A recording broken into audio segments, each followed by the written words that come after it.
रामपुरा में हर जगह आग लगा दी। वो तो लूट लो तो और इनको मार दो। इस दौरान में तो इतना हो गया कि मारकाट चालू हो गई। औरतें तो बेचारी कुएं में पहले बच्चों को डाला, फिर खुद डल गई इज्जत बचाने के लिए।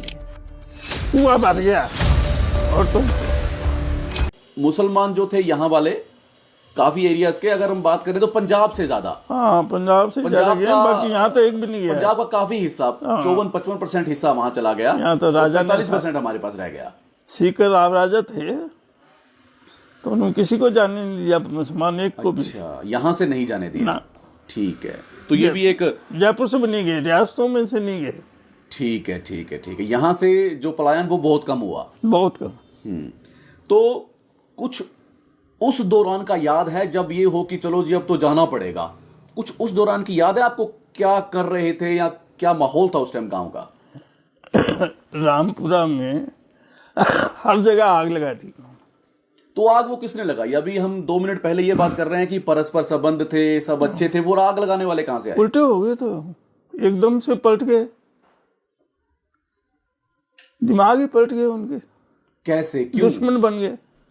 उसका कारण क्या था? अब कारण का क्या पता था? कारण तो यही हवा चली गलत फहमी में। मतलब जो दोस्त थे एकदम से दुश्मन हो गए। वो उन्होंने एकदम से अनाउंस किया, रामपुरा के बाहर इकट्ठे हो गए सारों, आसपास के जितने भी मुसलमान थे इकट्ठे हो गए खूब सारे। और वहाँ उन्होंने ऐलान किया भाई अपन ने किसी हिंदू को छोड़ना नहीं है, लूटो उनके मार, वो तो लूट लो तो और इनको मार दो। उस वक्त आपके पिताजी कहाँ पे थे? वो हमें लेने गए थे। उन्होंने इधर सुना भारत में कि भाई इस तरह का वारदात होने वाली है, लेने गए, वो भी फंस गए वहीं। इस दौरान में तो इतना हो गया कि मारकाट चालू हो गई। ओके।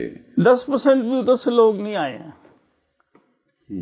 तो वो आप तक पहुंचे भी कि नहीं पहुंचे आपके पिताजी? कौन? आपके पिताजी पहुंच तो गए, घर तक पहुंच गए, लेकिन वो ला नहीं पाए, वहीं फंस गए।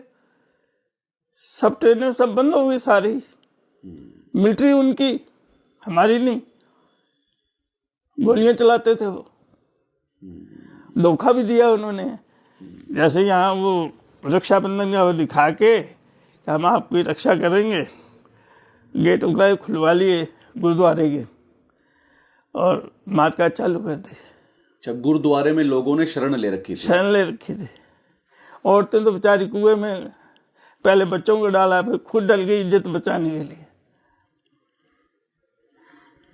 आपके गांव में? हाँ, कुआं भर गया औरतों से। ये तो मतलब वाकई अगर हम उस चीज को याद भी करें तो रोंगटे खड़े हो जाते हैं। और जिन्होंने आंसू आ जाते हैं, जिन्होंने देखा है सामने, वो तो